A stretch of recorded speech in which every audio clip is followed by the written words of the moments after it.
Hi, magandang araw po sa inyong lahat for our second reading of the day.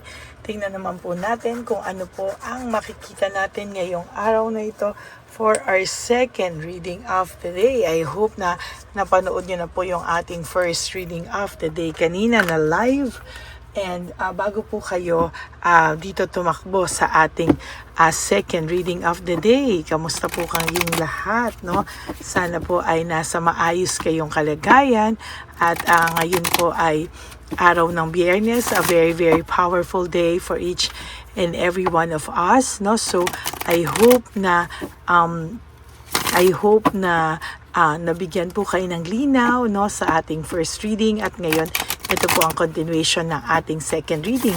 I don't know kung ano po ang makikita natin sa ating second reading of the day, no? Pero for the meantime, no, na mag-relax lang po kayo dyan and tingnan po natin kung ano naman ang mensahe para sa inyo ngayon sa araw ng Friday, kung ano po ang makikita natin sa ating second reading of the day. Okay?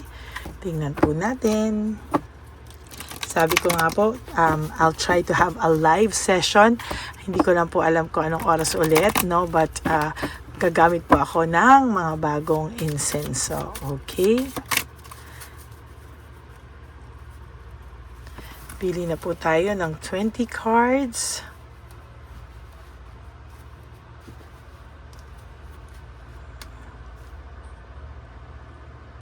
Okay. 1, 2, 3, 4, 5, 6, 7, 8, 9, and 10. So we'll have another 10 cards. Huwag niyo pong skip to ha. Kasi dito po ako kumukuha ng energy para sa inyo. 1, 2, 3, 4, 5, 6, 7, 8, 9, and 10. Okay.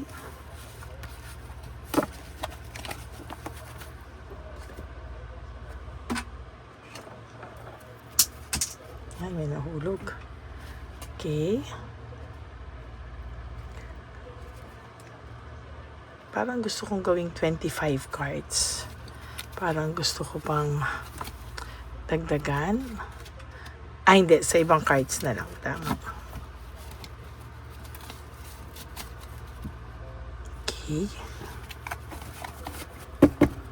Tingnan po muna natin kung ano po ang makikita natin sa ating first card of the day. The Hermit, no? Ito pong taong to ay hindi pa siya nakakapag-isip ng tama sa mga oras na to. 2, 3, 4, 5, 6, 7, 8, 9, 10. Hindi pa po siya nakakapag-isip ng tama, no? So far sa nakikita ko, gustong-gusto niya pong mag-reflect. Gustong-gusto niya pong isipin lahat ng bagay na makakapag tama ng kanyang sitwasyon. Pero sa nakikita ko po ay ang dami niya pong mga kapalpakan, ano. As a matter of fact, lahat po ng tingin niyang pangarap niya ay bumaliktad. Hindi po siya, hindi niya po nakuha kung ano man po yung gusto niyang kuhanin, no, sa sarili niya. Kung ano po yung gusto niyang ma-achieve. Sa totoo lang po, parang hindi po talaga niya na-achieve sa totoo lang. There will come a time itong taong to mismo ang lalapit sa inyo. Itong mismong taong to ang talagang mag-start na conversation, magmakaawa sa iyo or magpapansin sa iyo, no? So nakikita ko talaga is para po ito kasing no, sinisiklaban ngayon talaga, no? And sa nakikita ko po sa kanya, para po siyang hindi niya po alam kung ano po ang kanyang nararamdaman sa mga oras na to, no? Darating po talaga ang araw siya po ang lalapit sa iyo and malapit na rin po sa nakikita kong dumating yung minimithi mong hustisya, no? Sa totoo lang po sa nakikita ko, ay talagang darating at darating po yan sa'yo, whether you like it or not. Samantalang sa kanya talaga ay babaliktad po ang kanyang mundo, no? Sa totoo lang, hindi niya po kakayanin ang mga susunod na kaganapan sa buhay niya, no? Talagang lahat po ng nakikita ko ay pabaliktad sa kanya, no abundance, blessings, lahat po ay pabaliktad po talaga sa kanya, no? And so far, siya po ang gumawa niyan sa sarili niya, no? Siya po ang talagang may kasalanan yan or nagpabiktima sa sarili niya. Siya po ang gumawa niyan sa sarili niya, whether i-admit niya po yan o hindi sa sarili niya.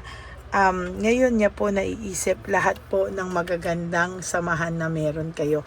Yung connection yung dalawa, your connection, your ang pinagsamahan nyo, yung history nyo, parang naiisip niya po talaga sa ngayon. And to tell you honestly, ngayon po niya nare-realize na napakadami pala niyang sinayang sa inyo, no?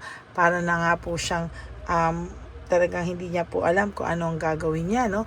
Yung world niya po ay stagnant as of this moment, no?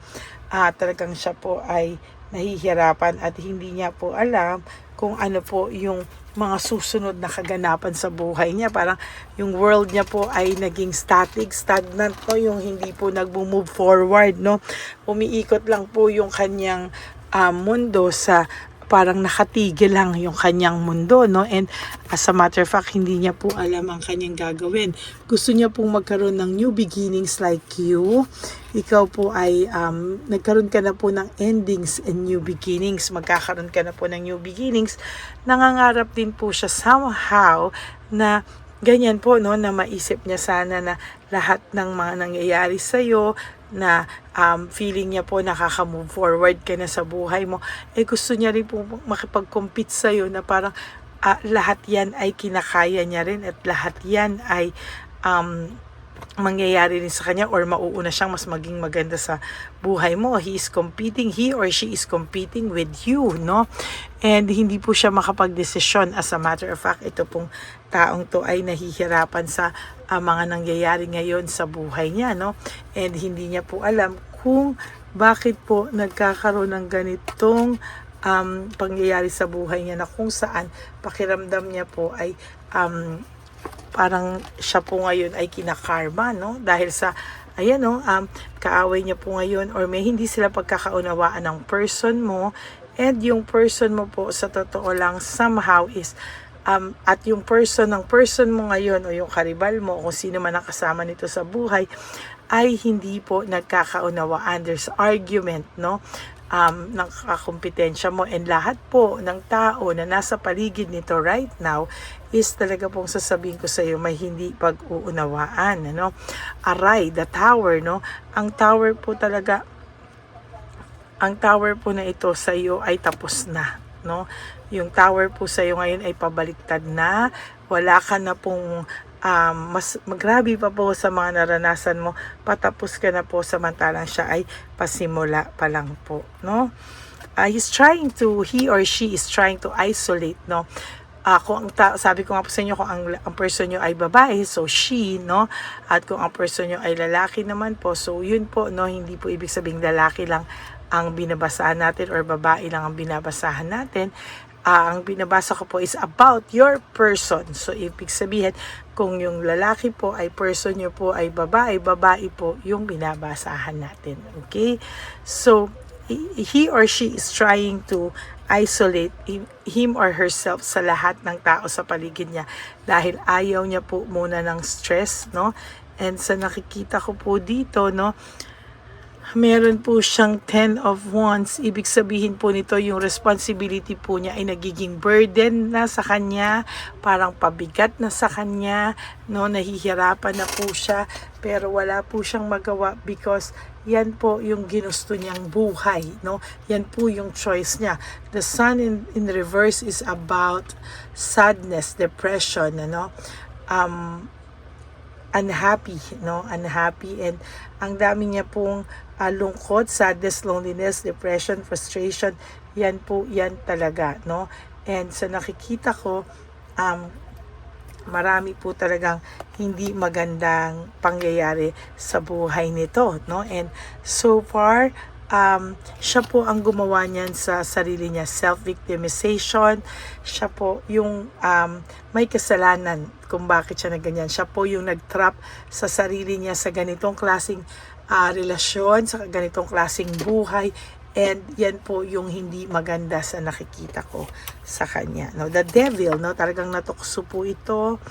At sa pagtukso po na nagpadala po siya sa tukso, ang sasabihin ko po sa iyo ngayon, dahil since siya po ay nagpadala sa tukso, tatapatin po kita, no, na talaga pong yung pagka tukso niya po ay nagdala po sa kanya ng kababalaghan, nagdala po sa kanya ng kamalasan, and yun po no, napakahirap po para sa kanya because hindi po siya nag-isip ng tama, no? Hindi po siya nag-isip ng tama, and so far siya po ay nahihirapan. There is this Three of Swords, nasaktan ka po niya talaga, and masakla po para sa kanya po talaga yung nasasaktan po siya sa lahat ng nararanasan niya ngayon because nasaktan ka po niya, and to tell you honestly, bumalik lang po sa kanya, no? Ayaw niya pong pinag-uusapan siya. He or she is really isolating him or herself dito po sa sitwasyon na ito, no? And very confused po ang taong ito ngayon. Hindi niya po alam kung ano po ang kanyang gagawin. And talaga pong nahihirapan siya ngayon. And gusto niya pong maglakbay, gusto niya pong mag-reflect, gusto niya pong umalis. And gusto niya pong mag-isip-isip, no? Umalis sa lahat ng sitwasyon. At gusto niya muna pong makapag-isip kung ano po ba ang mga susunod na kaganapan sa buhay niya, at kung ano man po yung mga pwede niyang gawin sa buhay niya na talagang magkakaroon siya ng direksyon, happiness, because sa lahat po ng ginawa niya, hindi rin po siya happy. Okay? At siya po ang gumawa niyan sa sarili niya. So that's it for your second reading of the day. I hope po na naka-resonate kayong lahat, and if you do, can you please give me a like and comment down below para alam po natin kung ano po ang ating reaction, or ano po ang reaction nyo sa ating second reading of the day. Happy Independence Day po, no? Ito po ay ituring natin na Independence Day po sa ating lahat, no? And maraming pong salamat sa lahat ng aking ever loyal, solid, and faithful na Lady Elena family. And for those of you who would like to have a private reading with me, you may message me po at Lady Lee Elena, that's Ladyly Elena. Nasa dulo po yan na ating video, ayan po, Ladyly Elena. Nasa dulo po yan na ating video. Diyan nyo lang po ako makukontak. That is my only official and legit FB and Messenger account. Okay? Diyan nyo lang po ako makukontak. Mag-ingat lang po kayo sa scammers. And always remember that when you wake up each day, you do 3 things that will make you happy for the day. Prioritize yourself, make yourself happy, and always choose to love yourself, because self-love is still the best love of all. And you have to realize that life is so short. Don't make it shorter by stressing yourself from all the pains and the heartaches na binigay sa inyo ng kahapon. Just surrender everything to the divine universe and just let go and let God write your life and love story. Ako po ay magbabalik for another set of reading. Malay niyo po, our third reading or fourth reading will be a live reading with our new incenso. So, antabayanan niyo po lahat yan. At ako po ay magbabalik for another set of reading. Okay? God bless you all, and I love you all from the bottom of my heart. Magkita-kita po tayo on our third and fourth reading of the day. God bless you. Bye!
Papa Jesus. Oh, sa'yo.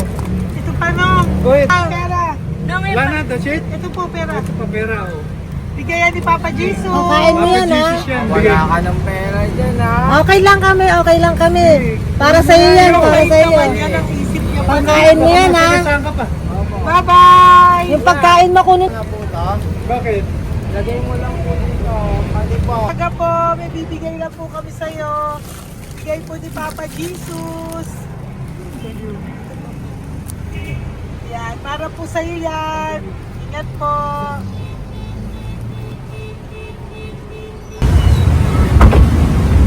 Ganda tanghali po.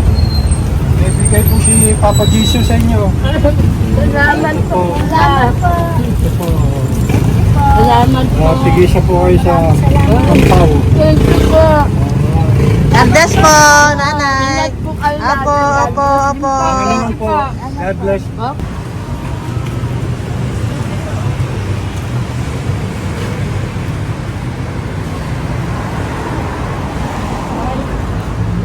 Bigay po ni Papa Jesus sa inyo.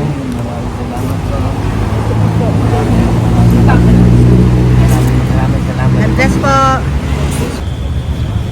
Kuya, pangkain mo po yan, ha? Tayo ka ba nandyan? Hindi po. Dito po nanatimbahan po. Ah! Sa music ministry. Doon ka nakapwesto. Opo. Sige po, bye po. Dapat po, ingat.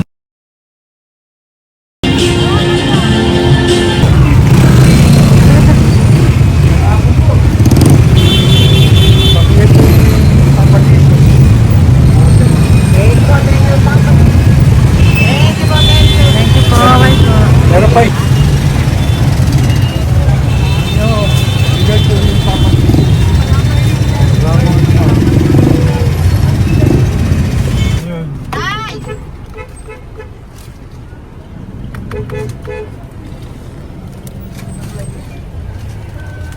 Good. Tay, para sa iyo po, bigay po ni Papa Jesus. Papa Jesus, eh. Tay, bye-bye. God bless po, God bless.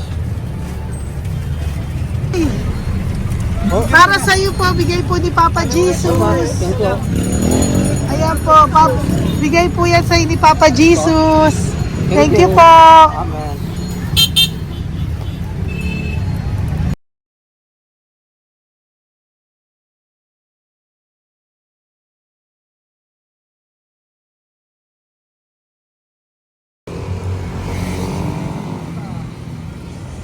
Bigay ni Papa Jesus. Kaya pagkain ato ko ah. Madami mong aso, kuya. Alaga mo lahat yan. O, nagkain. Hindi na size yan. Nasaan yung iba? Kalagala. Ay, talaga? Salamat po. Kalagala ko. E, paano pagkain yan, kuya? Saan mo kinukuha? Sa isang bay ko. Lahat. Ang dami. Ang dami niya pong aso. Oo. Oy, ang daming aso ni kuya. Sais. May nagbibigay sa inyo pagkain. Nangangalakal ako. Okay po. Tapos, Kaya mo kuya, pag nadaan ako, bibigyan kita ng dog food dito, ha? oo. Dito ka lang ba lagi? Dito ako nagtutulog. Okay po, sige. Okay po. Marami din akong aso sa bahay, eh. Salamat po. Okay po. Kuya, pangkain mo yan, kuya.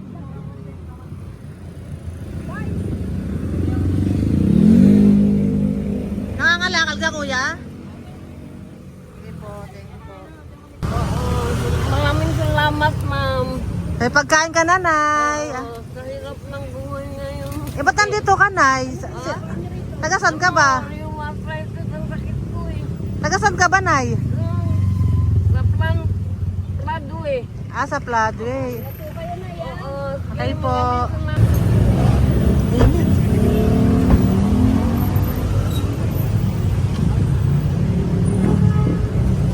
Nay!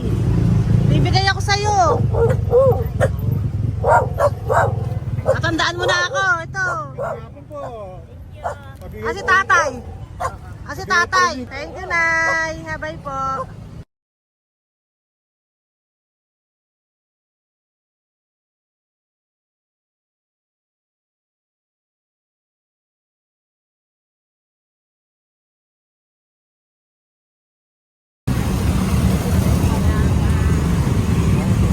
God bless, Tay. Thank you po.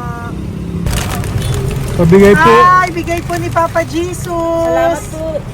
Bigay po ni Papa Salamat po, Jesus. Ito ate. po, oh. Salamat po.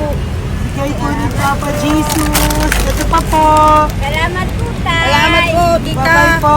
Maraming po salamat. Kayo, ate. Opo, ingat po kayo. Taga saan po Ingat kayo? po. Taga Tayabas, Quezon po kami. Mga aita po kami sa Quezon, mga katutubo. Sige. Ingat po. Salamat God bless.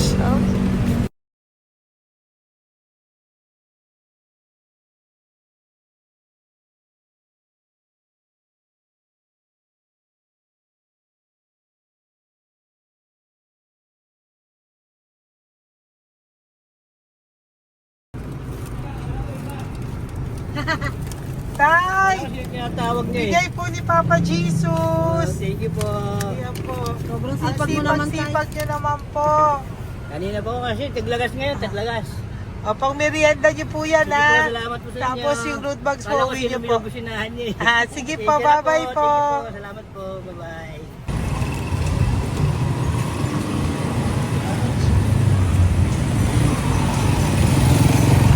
Brother! Basta, mabigay ni Papa Jesus ang sa'yo. Ang kaya mo yan, ba't hindi ka makatayo? Na ano ka? Okay. Sige, bye-bye. Hello po. Tama. Para sa inyo po, bigay ni Papa Jesus. Thank you very much. Sige po, bye-bye po. God bless you. Tay, magandang hapon po. Bigay po ni Papa Jesus. Ito pa po, Tay. Para sa inyo po. Bye-bye po.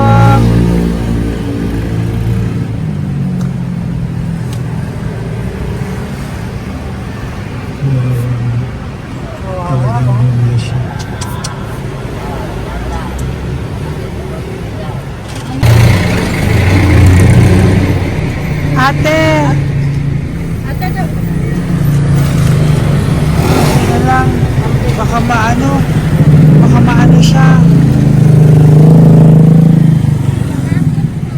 Ito po, bigay po sa'yo ni Papa Jesus. Ito pa po, pera po. God bless po. Okay, taga saan ka po? Sige, ingat ka po, Po. Hello po, magandang hapon po. Ano po? Bigay po sa'yo ni Papa Jesus. Thank you, madam. Tsaka ito pa po, para po sa'yo. Salamat. Thank you po, ingat po. Thank you, ma'am. Sige po. Salamat. Akala ko, ma'am, bibili. Ay, hindi po, para sa'yo po yan. Bye-bye Thank you, po. ma'am.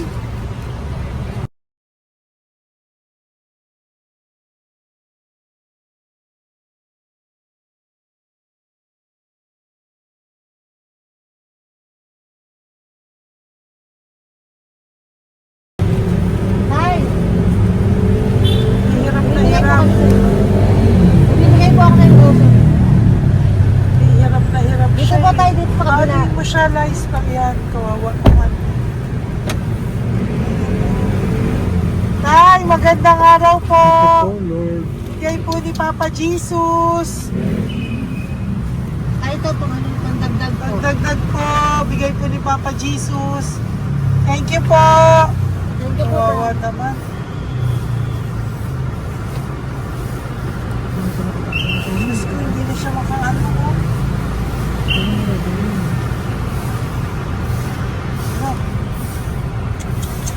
Pagkabang may tataligin lahat. Ano kami yun, narinig ko lang. Siyempre, ang bigat niya.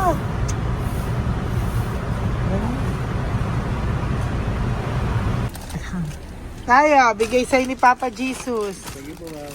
Ayun yung palinis po, ma'am. Hindi na po, okay na Sige po. po. Ito po. Thank you ma'am. po. Thank you, sir.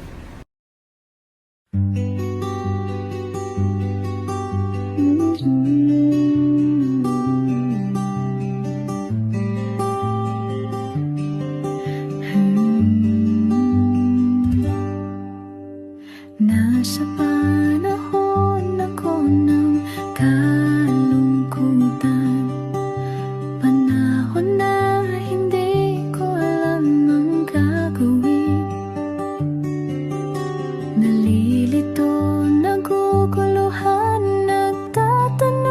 sarili. Ano nga ba ang gagawin ko? Nang biglang nag-browse ako sa YouTube at biglang lumabas ang channel mo. Ang mensahe na noon ay nilabas mo.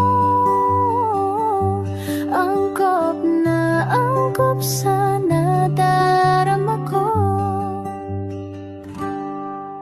Unang beses lang dumaan ang channel mo sa browser ko. Hindi ako nagdalawang isip na hanapin ang Facebook account mo at mag-message sa'yo.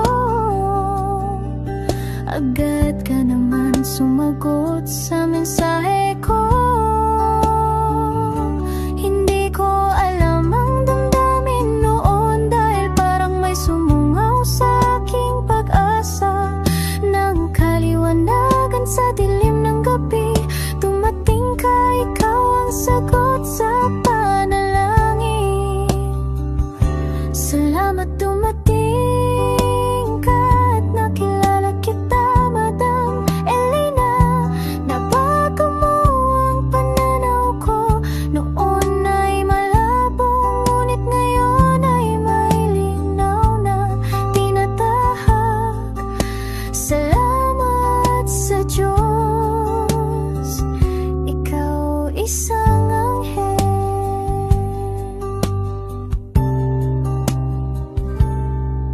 na inihulog sa lupa upang kami ay tulungan na magkaroon ng linaw sa buhay. Pinadaan